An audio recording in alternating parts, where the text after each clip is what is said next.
분위기를 좀 바꿔보겠습니다. 오늘 시간이 굉장히 부족하네요. 부족하네요. 나와 계시는 분들이 다 하실 말씀이 많은 분들인데 이번 분도 역시 하실 말씀 많습니다. 매번 계절이 바뀔 때마다 우리를 찾아오는 분, 노르웨이 오슬로 대학 박노자 교수, 개간 박노자. 어서 오십시오, 박 교수님. 네, 안녕하십니까. 반갑습니다. 아니, 외국에서 입국을 하면은 무조건 자가격리 2주잖아요. 음성이어도. 저도 무조건 했습니다. 아, 이번에는 하고 지금 들어오신 거예요? 네, 하고 들어왔습니다. 언제 풀리셨어요, 자가격리? 제가 풀린 지 지금 5일 지나갔고요. 그러니까 월요일 날에 풀려갖고 이런저런을 그냥 보내라고 정신없습니다. 자가격리는 지내실만 하셨어요? 제가 자가격리 너무너무 편해서 그냥 글 작업에. 글 쓰셨어요? 네, 글 쓰느라 정신이 없었으면 너무 좋았습니다. 잘하셨습니다. 다행입니다. 아니, 진짜 유럽 상황은 어때요? 노르웨이는 어때요? 노르웨이는 유럽치고는 그나마 가장 좋은 상황이기도 합니다. 그런데 정책 확진자 수는 한국과 노르웨이가 거의 비슷합니다. 29,000명? 이 정도인데 노르웨이는 한국보다 총 인구가 10배나 적은 나라입니다. 노르웨이 인구가 10분의 1인데 우리나라에. 그렇습니다. 근데 확진자 수는 같아요? 거의 같습니다. 근데도 유럽에선 그 정도면 괜찮은 거예요? 제일 좋은 편입니다. 지금 사진들 몇 가지를 좀 골라오셨던데 노르웨이, 유럽의 지금 상황들. 그가 참극이죠. 제2차 세계대전 이후에 최악의 참극입니다. 최악의 참극. 예. 예. 근데 마스크들을 아직도 좀 안 쓰고 다녀요? 그러니까 참극이 나죠. 아니, 지금 사진을 보니까 마스크들을 안 썼네요. 예, 그러니까 참극이죠. 그거 안 쓰고요. 실제로는 제가 오슬로 지하철을 탈 때마다 불안합니다. 왜냐하면 절반 이상이 마스크를 지하철에서도 안 쓰기 때문입니다. 초반이 아니라 지금도요? 지금도 그렇습니다. 네, 제가 오슬로를 떠나기 직전에 본 거는 지하철에서는 상당수가 마스크를 안 쓰고 다닙니다. 상당수가 절반 이상이? 거의 그런 이제 육안으로 보면 그 정도입니다. 아니, 뭘 믿고요? 그러니까 이게 절망감이 없는 거죠. 대한민국은 과밀 인구, 그러니까 과밀 지역이기 때문에 여기에서는 뚫리면, 무너지면 다들 공멸이라는 의식이 있고 그 절박한 생존 게임을 해야 한다. 절박한 생존 게임. 우리는. 예, 이제 그런 건 있는데 노르웨이는 일단 인구 밀도는 편반 킬로미터당 10명입니다. 그렇군요. 그러니까 유럽에서 가장 적은 편이죠. 알겠습니다. 노르웨이 상황은 저렇고 다른 유럽들도 지금 마스크에 대한 착용이나 이런 건 비슷합니까? 이제 법적으로는 과태료를 가지고 협박을 하면은 그나마 쓰기는 씁니다. 그나마 쓰기는 쓴다. 이러니까 지금 유럽도 잘 안 잡히고 미국도 계속 번져가고 이러는 거군요. 미국은 협박도 잘 못하는 것 같고요. 상당수 이제 주나 도시들이. 그렇군요. 자, 이런 상황 속에서 자가격리 다 2주 거치고 지금 방송국에 오셨습니다. 개간 박노자. 여러 가지 우리 사회 이슈들에 대해 항상 오실 때마다 새로운 시각을 던져주시는 분인데 오늘 첫 번째로 이야기를 좀 나눠볼 이슈는 바로 방송인 사유리 씨의 비혼 출산 문제예요. 사유리 씨는 과거에도 결혼은 하고 싶지 않지만 아이는 낳고 싶다 이런 이야기를 여러 번 했는데 실제로 실행에 옮긴 겁니다. 근데 우리나라에선 불법이니까 이분이 일본인이잖아요. 일본 가서 시술을 받고 출산까지 했습니다. 소식 들으셨죠? 예, 듣고요. 그거 뭔가가 굉장히 중요한 이정표랄까? 이런 느낌이 들었었습니다. 사유리 씨 소식이 나온 다음에 우리 안에서는 상당한 갑론을박이 있었어요. 우리는 이제 불법인 행동인데 어쨌든 많은 분들이 응원하고 또 한쪽 편에서는 저거는 자연의 순리에 반하는 거 아니야? 또 막 여러 가지 얘기들. 그러니까 지금은 한국에서는 몇 가지 과정이 동시에 진행되는 겁니다. 하나는 전통적인 가족이 이제 조금씩 붕괴되는 거고요. 또 하나는 조출산도 아니고 초저출산. 초저출산. 세계 최저 출산. 네. 이제 이렇게 가는 것입니다. 그러니까 어차피 가족 제도가 조금씩 붕괴되고 이 가운데에서 그나마 남편 없이라 하더라도 아이를 가진다는 것 자체는 상당히 사회를 위한 큰 기여라고 볼 수도 있는 겁니다. 유럽의 분위기는 그렇습니까? 유럽도 한국만큼의 저출산 사회는 아니지만 그러니까 출산율이 한국은 0.2지 않습니까? 네네. 노르웨이는 아직은 1.8입니다. 1.8이에요. 그런데 마찬가지로 비혼이든 미혼이든 무슨 혼이든 간에 네. 아이를 가졌다는 게 사회를 위한 엄청나게 큰 기여.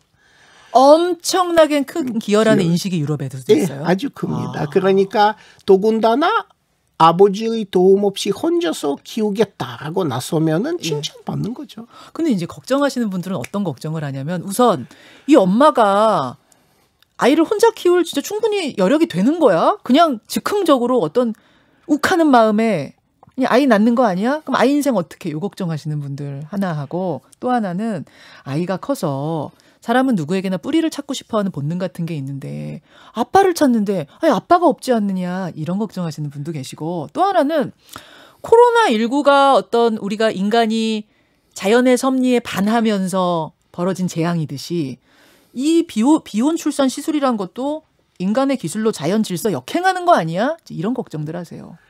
근데 이렇게 생각해 보면 차례로 말씀을 드려보자면 첫 번째는 네. 수많은 가정들 보시면은 아버지가 폭력적인 가정들도 상당히 많습니다. 그러니까 엄마를 때리는 아빠를 보면서 자라는 것보다 사실은 아빠 없이 자라는 것이 훨씬 건강할 것입니다. 그러면 그 유럽에서 비혼 출산한 분들 보면 다들 잘 키워요. 부작용 별로 없어요? 뭐 일본 가정과 큰 차이는 없습니다. 일본 가정에서도 육아 실패의 경우가 있죠. 사실은 엄마 아빠 관계가 대단히 나쁘거나 아버지가 폭력적이거나 아니면 아버지가 가정에 신경 안 쓰거나 그리고 사실은 아버지가 폭력을 휘두르진 않아도 대한민국에서는 아빠 얼굴 안 보고 자라는 애들이 얼마나 많은지. 아빠 얼굴 구경을 못해. 아빠가 있는데. 아빠가 누구냐 이 남자가 누구냐 이렇기도 하지. 그러니까 아버지가 직장에서 뭐 회식이 있고 네. 그 잔업이 있고 해서 매일 밤 1시에 들어오고 잘 때 들어왔다가 잘 때 나가고 아이고, 그리고 그렇죠. 어차피 아이가 아버지 얼굴 구경 한 번 제대로 못하고 크는 경우가 얼마나 많습니까? 그러니까 아빠가 있고 없고는 그렇게 그러면 그 자연의 섭리에 반한다라는 주장에 대해서는? 그러니까 지금 보시죠. 지금 제 어머님께서도 이렇게 연론을 보시면은 39년생이지 않습니까? 지금은 81세이시죠. 어머님이요. 네네. 박 교수님. 네. 근데 사람이 81살까지 사는 게 원래 인간의 자연스러운 그게 수명이 아니지 않습니까? 아시겠지만 원시 시대에 인간의 평균 기대 수명은 20살 정도였다가 19세기까지만 해도 19세기 말 조선 사람의 평균 기대 수명 30살 정도였는데 그러니까 우리가 이렇게 길게 사는 것도 사실 그러니까 근대 의료 덕분이죠. 그렇게 따지자면 우리가 계속 인간의 기술로 의학 기술로 수면 연장하는 것도 자연의 섭리에서 반하는 거 아니냐 그 말씀이에요. 그렇죠. 우리가 지금같이면 8승 9승까지 살고 이런 사회도 자연 섭리는 없었습니다. 우리가 만들어낸 거죠. 그러니까 처음 이야기로 다시 좀 돌려보면 워낙 초저출산 사회라는 걸 감안해서라도 이것들을 그냥 막을 일은 아니라고 보시는 거군요. 비혼 출산. 그러니까 아빠가 있든 없든 간에 아이 가졌다는 이거는 이 사회를 위해서 얼마나 큰 일인지 그 이제는 절감하게 되는 것이죠. 알겠습니다. 사유리 씨의 비혼 출산 논란, 박노자 교수의 시각 한번 들어봤고요. 또 하나는 미국 대선 결과예요. 미국 대선 치러진 다음에 우리 박노자 교수님하고 인터뷰할 제가 기회가 없어가지고 여쭙고 싶었어요. 사실 바이든 당선자가 인간적인 매력으로 치면 그렇게 매력이 철철 넘치는 스타일은 아니잖아요. 아닌데 보통 미국인들은 굉장히 매력적인 정치인에게 표를 던지는 성향이 있는데 어떻게 이번에는 바이든이라는 다소 무색무취한 사람이 대통령이 됐는가? 바이든을 이렇게 이야기하자면 일종의 정치 기술자입니다. 그러니까, 정치 기술자요? 네, 그렇죠. 그러니까 오랫동안 말하자면 시스템 정치. 그러니까 여러 가지 이해관계들을 조절해 갖고 로비하는 여러 세력들한테 적당히 받을 거 받고 그리고 일단은 정책 결정해주는 이런 정치 기술자. 기술자예요? 뭐 그러니까 정치를 계속해서 이런 정치를 해온 사람이죠. 29부터 했으니까 하긴. 예, 여러 세력들의 이해관계를 이렇게 표방해주고 이해관계를 조정하고 이 조사는가 이 회사 저 회사 이제 이 계층 저 계층을 위해서 이것저것 해주는 이것저것 해주는 이런 정치를 계속 해온 사람입니다. 그러니까 그런 의미에서 프로죠.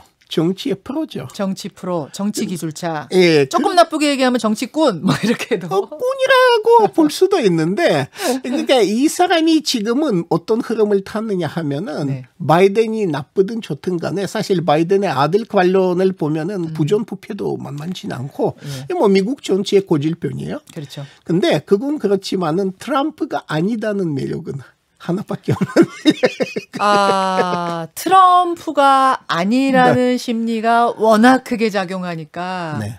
바이든이든 누구든 어지간하면 이번엔 되는 거였어요. 아마 당나귀가 아마 출마했어도 당나귀가 됐겠죠. 아유, 그렇게까지 당나귀가 설마 됐게 했겠어요? 아니 그러니까 심하게 이야기하면은 얘기하면. 누구든지 일단 트럼프만 아니라면 트럼프는 친 트럼프파가 강한 만큼은 안티 트럼프파가 강한 예. 그런 말그래도 그러니까 찬반이 철저히 나눠지는 사람입니다. 자, 그러면 이제 바이든이 어쨌든 그런 이유로 당선이 됐습니다. 바이든이 얘기하는 통합의 정치, 미국이 지금 상당히 분열되어 있는데 화합이 가능할까요? 불가능합니다. 그러니까 바이든도 화합으로 된 건 아니고요. 트럼프를 무척 싫어하는 여러 계층들의 표를 타고 이제 된 거고요. 그렇죠. 그리고 문제는 그가 그 지지자 중에 상당 부분의 이해관계를 채워주지 못할 가능성이 대단히 크다는 것이 제일 큰 문제입니다. 그게 무슨 말씀이세요? 그러니까 바이든을 밀어준 거는 일면으로는 네. 계속해서 고립주의인 글로벌리즘으로 가겠다는 금융자본도 있는가 하면은 밑에서는 네. 가난한 유색인종. 그러니까 바이든을 위해서 표 가장 많이 던진 거는 가난한 흑인. 아, 가난한 유색인종 흑인들. 그들이야말로 민주당의 이제 시해 정책을 전통적으로 믿고 그렇죠. 이제 이런 사람들입니다. 문제는 이 상황에서는 민주당이 그들을 위해서 어디까지 시해할 수 있을 것인가. 어디까지 베풀 수 있을 것인가. 예, 이제 한계가 아마 클 겁니다. 또 여전히 공화당이 상원에서 큰 힘을 갖고 있기 때문에 시해 정책의 한계가 클 것이고요. 화합은 쉽지 않아 보인다. 그러면 일본 통이시잖아요. 박노자 교수는 또 일본 전문가기도 하시거든요. 앞으로 바이든 시대의 한일 관계, 한미 일 관계는 어떻게 보세요?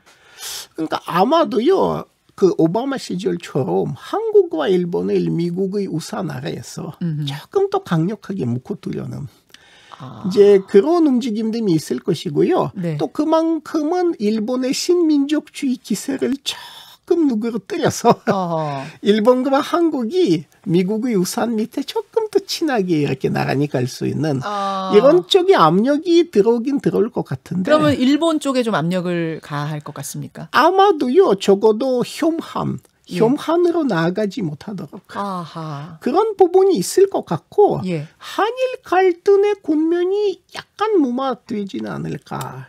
이런 부분은 있습니다. 지금 분위기 좀 느끼세요? 스가 총리가 새로 오고 우리 뭐 강창일 의원이 주일 대사로 가고 이 분위기들 보면 좀 느껴지세요? 그런 게? 좀 그런 거는 이제 더 이상은 갈등의 심화로 일본 쪽이 옛날처럼 쉽게 가지는 않는 것 같은 이제 그런 분위기는 좀 있는 것 같습니다. 아베 때와 조금 다릅니다. 다른 분위기를 느끼시는군요. 아베 때는 거의 광적인 그런 뭐 한반도의 모든 국가에 대한 북한이든 남한이든 거의 그러니까 식민지 시대에 그런 감정들을 그대로 드러내는 이제 그런 거는 이제 한풀 꺾인 것 같습니다. 그렇군요. 야, 오랜만에 나오셔가지고 제가 질문거리가 한 3박 4일치가 남아있는데.